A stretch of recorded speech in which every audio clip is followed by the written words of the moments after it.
배교한다고 그랬잖아요. 배교지. 배교라기보다 네. 예수님도 지금 이 자리에서 죽는 것보다 일단 살짝 예수님 잘못했어요. 약간 부인하고 다시 서울에 와서 제대로 다시 예수님을 일하면 되지 않겠냐라는 생각이 있었거든요. 근데 목사님 안녕하세요. 이렇게 오랜만이에요. 네. 잘 지내셨어요? 네, 잘 지내고 있습니다.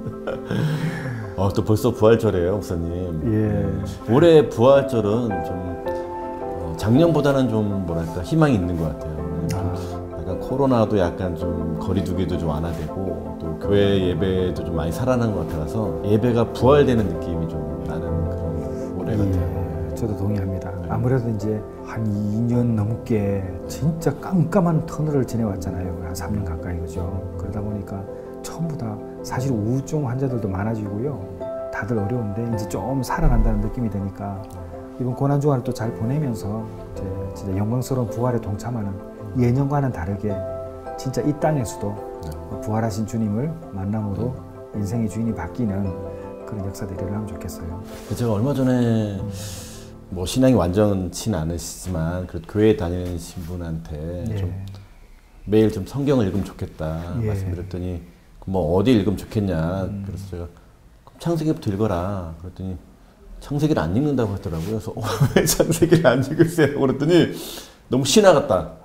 믿겨지지가 않는다. 그래서 저 약간 깜짝 놀랐어요. 그분이 뭐 불신자면 당연히 이해할 수 있죠. 근데 교회를 다니시는 분이 창세기를 신화 같아서 안 읽는다는 얘기를 들으니까 이게 교회 다니신 분이 그분뿐만 아니라 그런 분들도 많이 있겠구나. 그렇죠. 또한 이 부활에 대해서도 그러면 이게 마치 남 얘기, 그냥 예수님이 어떤 의로 한 것처럼 생각하는 분도 너무너무 많겠구나. 사실 저도 그랬거든요.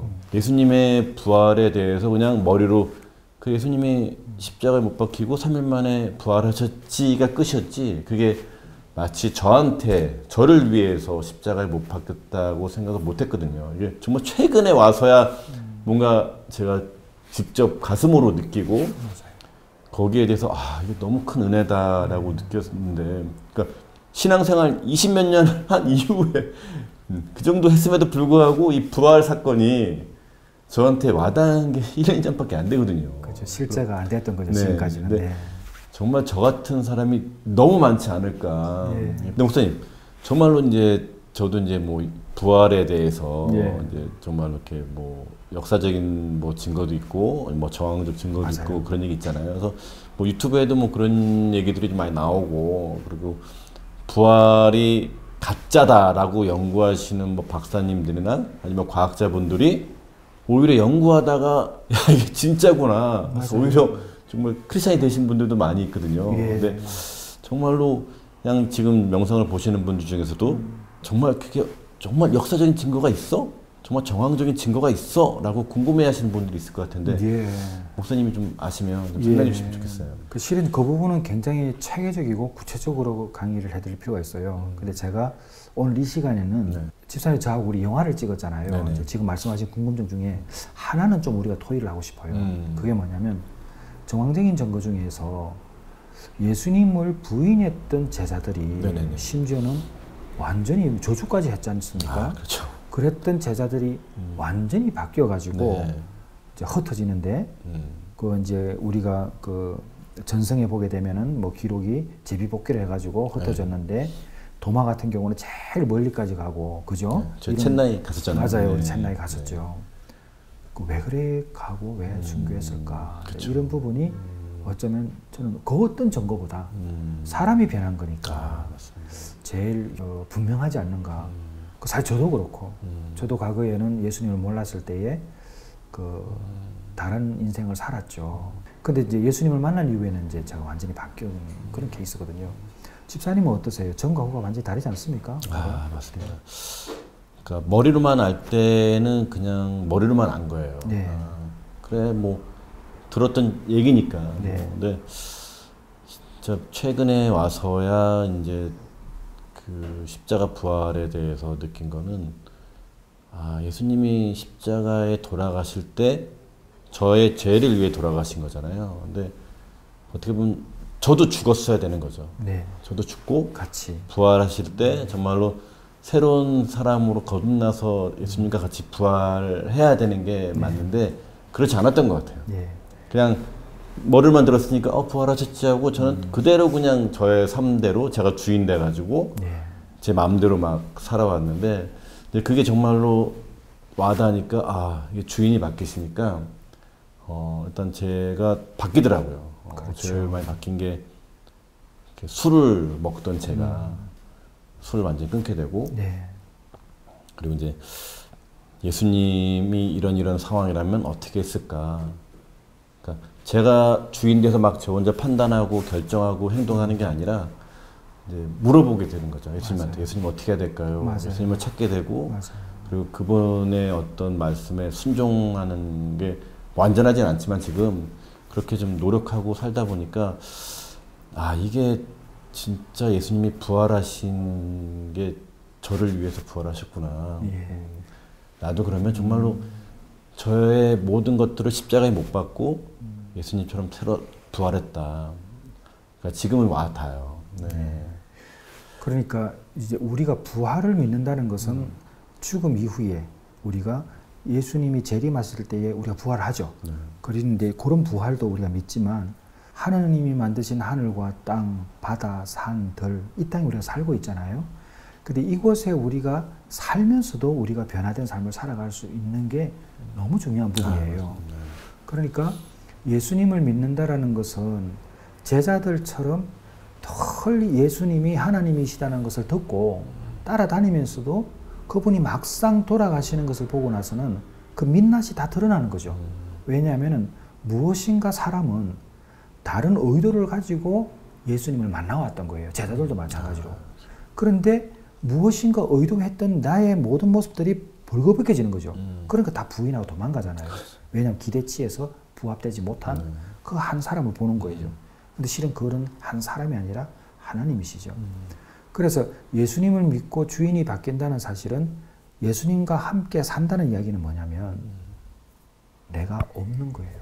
내가 없는. 그러니까 나의 생각, 나의 의지 모든 것들, 심지어는 나의 고통, 좌절, 슬픔, 분노 모든 것들도 내 것이 아니죠. 왜냐하면 내 몸이 내이 내 게 아니면은 그 감정까지도 주님 것이라고 보게 되면은 우리 주님이 어떤 분이신가를 생각하는 거죠. 그러니까 그게 내 것이 아니니까 우리 주님이 어떤 분이신가 생각해 보면 그분은 그 모든 것을 이기신 분이거든요. 그럼 우리가 또 넘어가는 거죠. 그래서 저는 다른 어떤 것보다 우리가 늘 부활의 증거 아버지 제가 아버지 아들 맞습니까? 맨날 묻는 거와 똑같아요. 아버지 화날 것 같아. 이놈아 내 아들 맞아. 그럼 맨날 학원하냐? 이런 것 같아요. 그죠? 그러면 그런 것처럼 우리가 부활을 믿는다는 것은 하나님을 믿는 거거든요. 그리고 저는 꼭 하고 싶은 말이 있어요. 뭐냐면 하나님이 해석되면 그게 어떻게 하나님이 있느냐. 우리는 특히 지엽적인 그러니까 우리가 계시라는 말이 무슨 말이냐면요. 하나님이 창문을 비유하면 창을 열어주는 만큼 우리가 아는 거예요. 요만큼 열어주면 그만큼 아는 거예요. 우리는 열리지 않는 그 하나님의 부분을 결코 알 수 없어요. 이해되시죠? 그래서 부활이라는 사건을 하나님을 향한 그 믿음을 가지고 부활을 봐야지 예수를 안 믿는 사람은 당연히 부활을 못 믿어요. 그러니까 우리가 예수님을 믿는다는 이야기는 십자가도 믿지만 부활도 믿는 거예요. 예, 그게 어쩌면 코로나 시대를 지나면서 과연 내가 믿는 게 무엇인가? 십자가를 믿나? 부활을 믿나? 같이 믿는 거죠. 한 가지 제가 질문이 갑자기 생겼어요. 예, 들었습니다. 집사님은 예수님 왜 믿으세요? 사실 예수님을 믿는다는 게 뭔가 얻기 위해서 늘 막 얻기 위해서 믿잖아요. 하나님 이거 해주세요.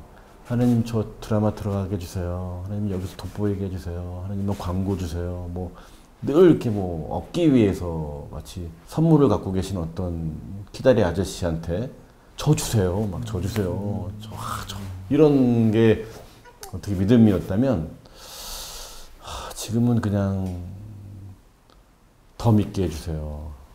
예수님을 더 믿게 해주세요. 예수님에 대해서 알고 싶어요가 오히려 기도 제목이 됐거든요. 그런 것처럼 아버지와 아들 관계 같아요. 제가 영화 찍을 때만 해도 사실 그렇지 않았어요. 정말 영화 찍을 때만 해도 그냥 머리로만 알고 부활에 대해서 그런 어떤 증거, 어떤 그런 역사적 현장을 찾아가서 보고, 그때도 사실은 뭐 솔직히 말씀드리면 크게 와닿진 않았습니다. 그냥 기뻤죠. 아, 이 현장에 내가 보고 있구나. 도마 이분이 순교하신 분을 이 현장을 내가 보고 있구나. 네.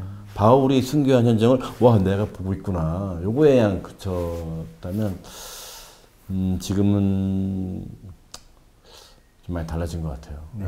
실제로 이제 예수님이 왜 십자가에 못 박히셨는지에 대해서 이제는 좀 가슴으로 와닿아요. 정말 이 죄 많은 저를 위해서 돌아가셨구나. 정말 저를 위해서. 네. 저는 오히려 이런 것도 있어요. 이제 삶과 죽음에 대해서 너무 깊은 묵상을 했기 때문에도 그럴 수 있지만 정말 죽음 이후에 뭐가 있는지를 이제 완전히 믿고 받아들이게 되니까 이 땅에 잠시 머무는 동안에 제가 무엇을 해야 하는지를 명확하게 알게 되고 정말 영원하신 그 하나님의 나라, 우리 천국에 가고 싶은 마음이 너무 간절한 거예요. 솔직히 그래요. 그래서 거기곳이 더 그리워져요. 저는 요즘 그래요. 아, 그래서 왜 다른 사람들이 순교했는가? 왜 그 깊은 오지까지 선교사님이 지금 들어가 있는가? 왜 자기를 갖다가 희생하면서까지 다른 사람을 위해서 이렇게 살아갈까? 라는 그것을 예전에 느꼈던 바도 저도 똑같이 예전과는 또 다르게 요즘 느끼는 것은 아, 더 나은 곳을 분명히 가고 싶어 하는 마음이 있구나. 마치 옥하는 목사님께서 돌아가시던 그 해에 많이 아프셨을 때에 내가 제일 사랑하는 예수님한테 빨리 가고 싶다고. 그 말씀이 요즘은 왜 그리 절절하게 저에게 다가오는지 모르겠어요. 그래서 과연 내가 믿는 하나님은 누구시고 나는 부활이라는 이 큰 사건 앞에 내 남아있는 인생을 어떻게 마주보며 걸어갈 것인가에 대해서 한번 생각해보는 시간도 가지면 좋겠다.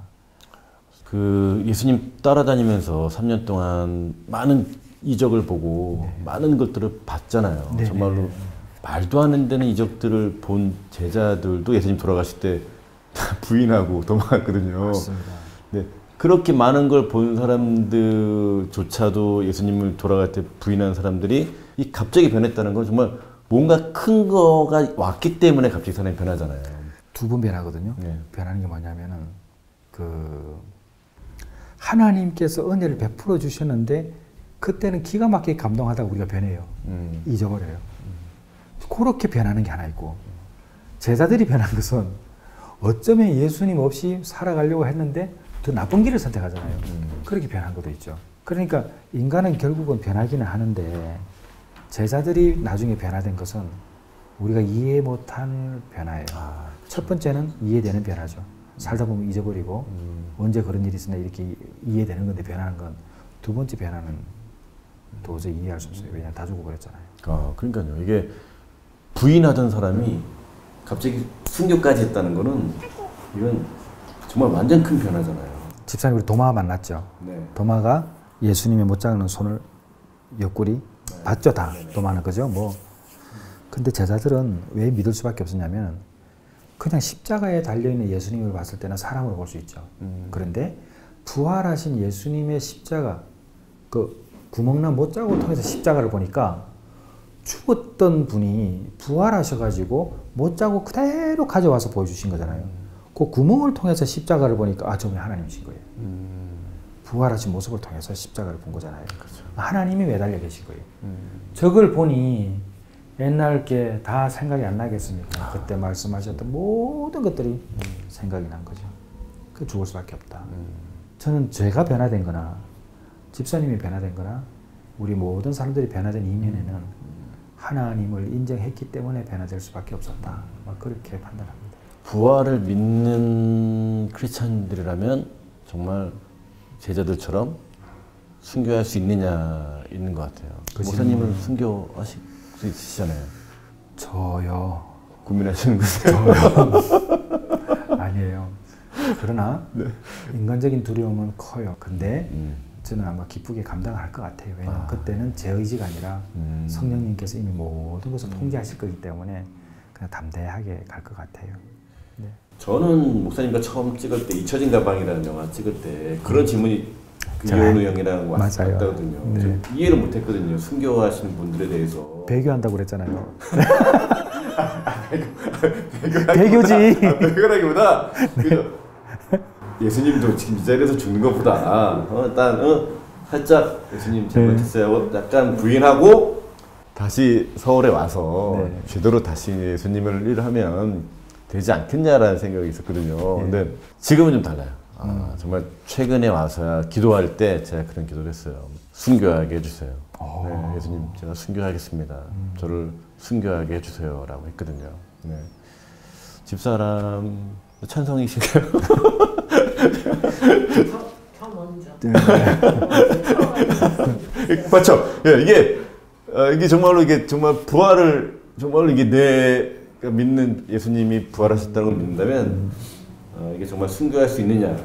저희 집사람도 순교할 수 있고 저도 순교할 수 있습니다. 저도 근데 믿어져요. 순교의 마음이 정말 든다는 것 자체가 우리가 변화된 하나의 징조 아닌가. 그 죽음을 기꺼이 받아들인 거 아니에요, 제자들도. 우리 조금 위험한데 한번 가볼까요? 일부러. 네. 근데 우리가 지금 잊혀진 가방을 찢는다면 어땠을까 생각 가끔 해보긴 해요, 제가. 저는 우리 권호중 우리 이제 배우 집사님하고 이제 이렇게 사역을 하면서 이런 게 굉장히 저한테는 도전이 되고 기쁜 것 같습니다.